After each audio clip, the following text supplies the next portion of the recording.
Hi, my name's Jan and I'm a malacologist, which is just a fancy way of saying I study mussels. Why do people study mussels? Well, if you want to know about the water quality in a stream, you want to look at the things that live in it, and mussels spend their entire life in the water. They're really sensitive to pollution, so if you go to a stream and you see a lot of shells or something, that can indicate that there's a problem. 100 years ago, there used to be 66 different species in Pennsylvania alone. Now there's probably less than 40 species found, and many of those are found in very low numbers or lower numbers, and some of them even have special protection because they're federally endangered. Why have we lost so many mussels? Well, land use changes, people building along rivers and streams, also runoff into the stream. Because they're in the water, they feel the effects of this the most. So luckily today we're in a stream, the Susquehanna above Scranton, PA, that has mussels in it. So let's see if we can find a couple.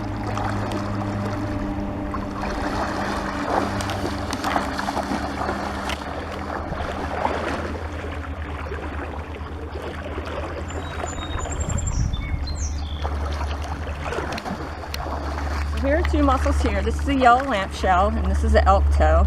You can see this guy right here has his foot sticking out. This is how he would be down in the sediment like this, using this foot to anchor him. Because he only has one foot, he doesn't do a lot of walking around. Mussels often spend just their whole lives in just a couple square meters of bottom there. The way this guy gets his food is he's got a filter up here. He pulls water in and he filters all the bacteria and particles and fungi and anything in the water out and eats that, and then pumps the rest of the water out. Believe it or not, some mussels have both female and male parts. They're called hermaphroditic and they can self-fertilize. But let's just say in this case that this one is just a female and she is gravid, or she has young in her. What she'll do is she'll make a brood of hundreds of little babies and baby mussels in there, and they're called Bacchidia. The next step she needs to do is to get a fish host. Believe it or not, they can't reproduce without a fish. And what they'll do is they'll create this sort of fake lure or a way to attract the fish over. And when the fish comes, he'll think, oh, the lure kind of looks just as part of their mantle that they stick out. And the fish will come over and think they can eat it like it's another little fish.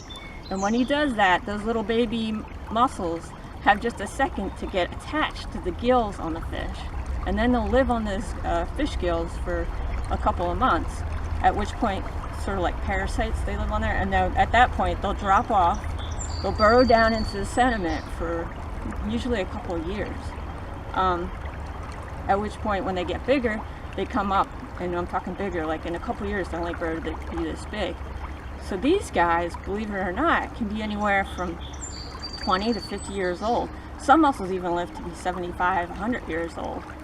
It's pretty crazy if you think about it. I mean, this mussel right here could be older than your grandmother.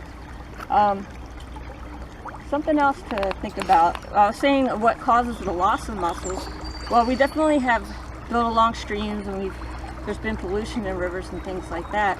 But back in the early 1900s, mussels were harvested a lot.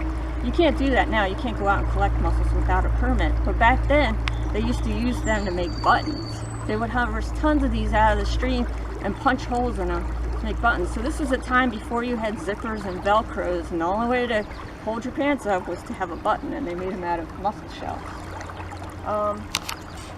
So that's basically it for now, I guess. Hope you enjoyed this video. Thanks for listening.